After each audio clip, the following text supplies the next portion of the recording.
Hi friends, myself Amit Rana and today we will discussing about CMOS RAM. Okay, welcome back to 5th SEM Computer, CMT Computer Maintenance and Troubleshooting. Okay, so આજના લેક્ચર્સમાં આપણે discuss કરીશું CMOS રેમની વાત કરીશું. Okay, આ જે figure છે એમાં બતાવ્યા પ્રમાણે આ જે CMOS રેમનો દેખાવ કંઈક આવો હોય છે.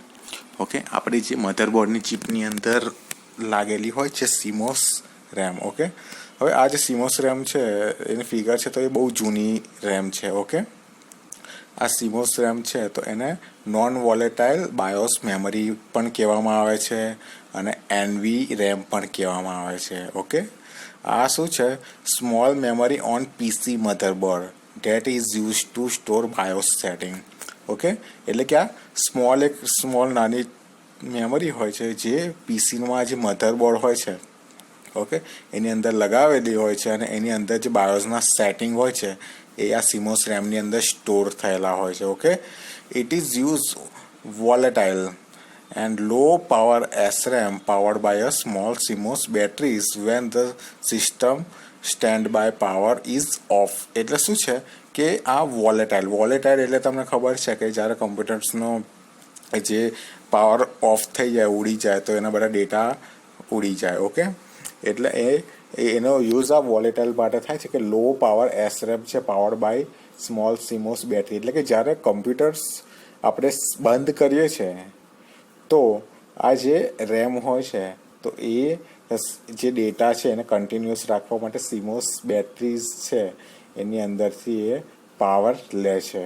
ઓકે,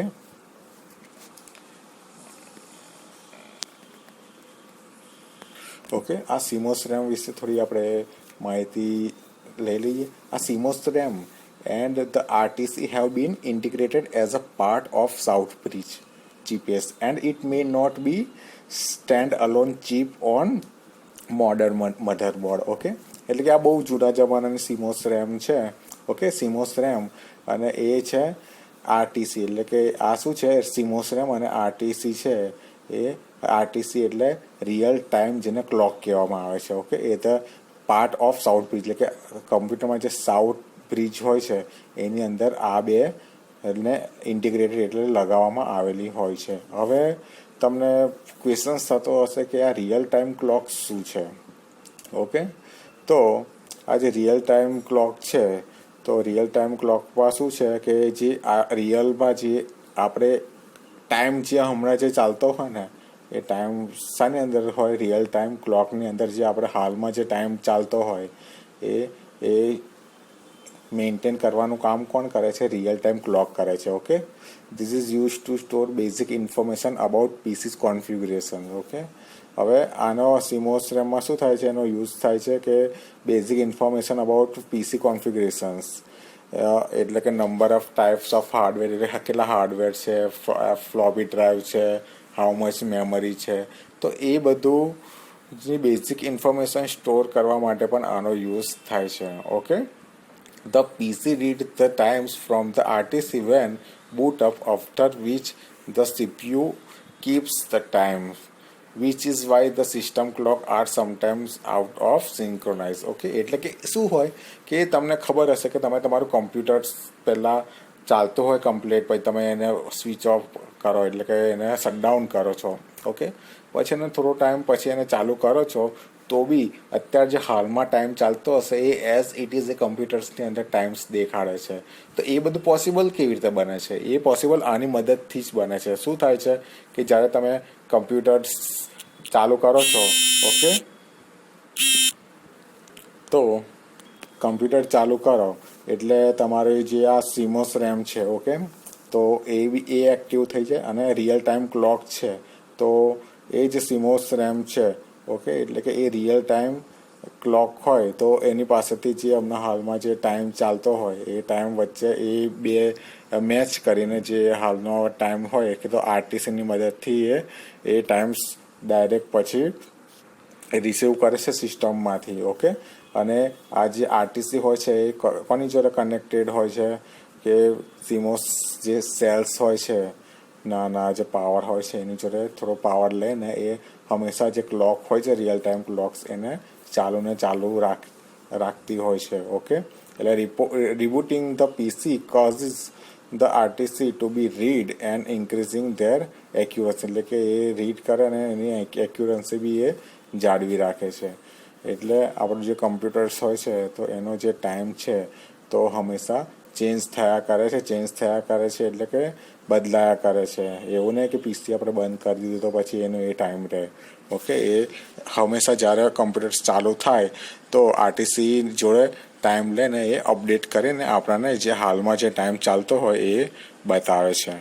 ઓકે, હવે આપણે સિમોસ બેટરીની વાત કરીએ કે જે આ સિમોસ રેમ છે આરટીસી છે એ જે થોડો ટાઈમ લે છે. ઓકે, આ સિમોસ આ જે સેલ હોય છે કે તમે જોયા હશે નાના નાના જે સેલ્સ હોય છે.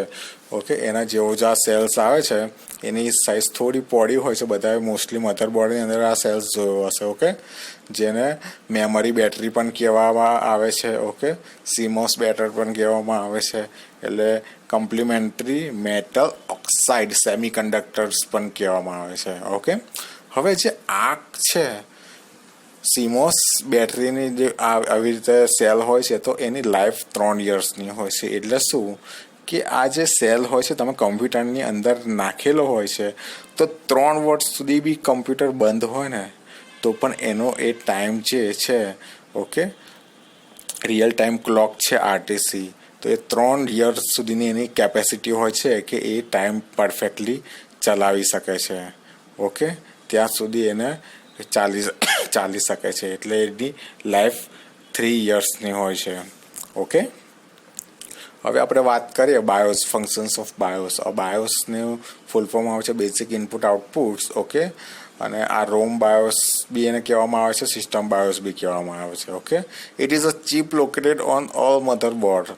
Okay, that contain instructions and setup for how your system should boot ને how it operate. એટલે કે આ બાયોસ હોય છે, બાયોસ શું હોય છે કે બાયોસ એક એવી વસ્તુ હોય છે કે જેની અંદર બધી ઇન્ફોર્મેશન સ્ટોર હોય છે કે આપણી જે સિસ્ટમ છે, ઓપરેટિંગ સિસ્ટમ છે, ઓકે, તો એ કેવી રીતે સ્ટાર્ટ થશે.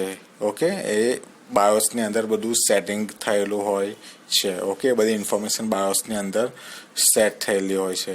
હવે ફંક્શન્સ ઓફ બાયોસની આપણે વાત કરવા જઈએ તો 4 ટાઈપ્સ ઓફ ફંક્શન્સ હોય છે. પોસ્ટ હોય છે, બૂટસ્ટ્રેપ લોડર હોય છે, બાયોસ ડ્રાઈવર્સ હોય છે એન્ડ બાયોસ સિમોસ સેટઅપ હોય છે. ઓકે, હવે વાત કરીએ આપણે કે પોસ્ટની. પોસ્ટ શું હોય છે કે test the computer hardware and make sure no error exist before loading operating system and additional informations on post can be found on the post and beep code space. એટલે શું છે કે જ્યારે તમે કમ્પ્યુટર્સનું સ્ટાર્ટ કરો ને, જ્યારથી એનું બટન દબાઈને એને રિસ્ટાર્ટ કરો ત્યાંથી કમ્પ્લીટ જ્યાં સુધી કમ્પ્યુટર ચાલુ થઈ જાય, ઓકે, એટલે કે જે એ વચ્ચેનો જે ટાઈમ હોય છે ને એને પોસ્ટ ટાઈમ કહેવામાં આવે છે. એટલે જ્યારે આપણી આખી ઓપરેટિંગ સિસ્ટમ લોડ થાય છે અને એ ટાઈમની અંદર શું કરે છે કમ્પ્યુટર્સ કે એ જોવે છે કે એની જોડે જેટલા બી પાર્ટ હોય છે ઇન્ટરકનેક્ટેડ હોય છે કમ્પ્લીટલી ચાલે છે કે નહીં. એ બધું જો એરર આવે તો એ બીપ કાં તો એ અવાજથી એ તમને એ સિગ્નલ્સ આપી દે છે કે આ પ્રોબ્લેમ છે. ઓકે, અને additional informations on post can be found and the post beep code page. Okay, A code આપી દે છે બીપ કોડ. ઓકે, એટલે બીપ પોસ્ટનું કામ હોય છે કે જ્યારે કમ્પ્યુટર્સને આપણે બટન દબાવીથી ચાલુ કર્યા સુધી જે આપણી ઓપરેટિંગ સિસ્ટમ લોડ થઈને કમ્પ્લીટલી પરફેક્ટલી ચાલુ થઈ જાય ને એ વચ્ચેનો જે ટાઈમ પીરિયડ હોય છે ને એને પોસ્ટ કહેવામાં આવે છે.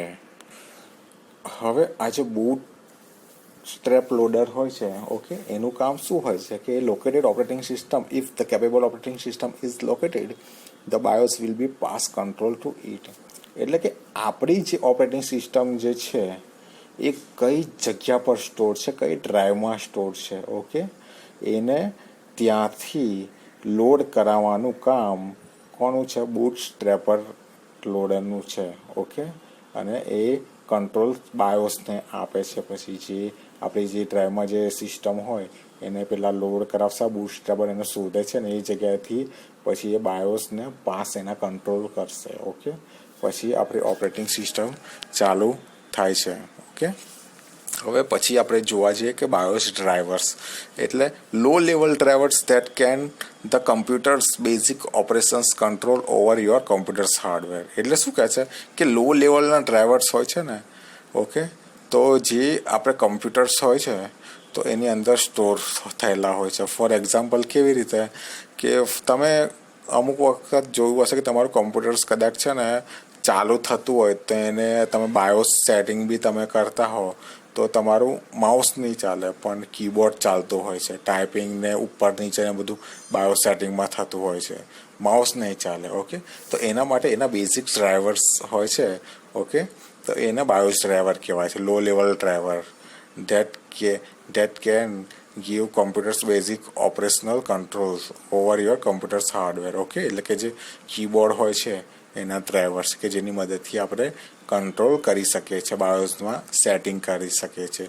અને બાયોસ or CMOS setups છે એટલે configuration program that allows you to configure hardware setting including system settings such as the computer password, date and time. એટલે કે computer password, date and type ને એ બધી વસ્તુ જે બેઝિક વસ્તુ છે ઇન્ફોર્મેશન એ સ્ટોર કરવાનું કામ કોનું હોય છે, બાયોસનું હોય છે.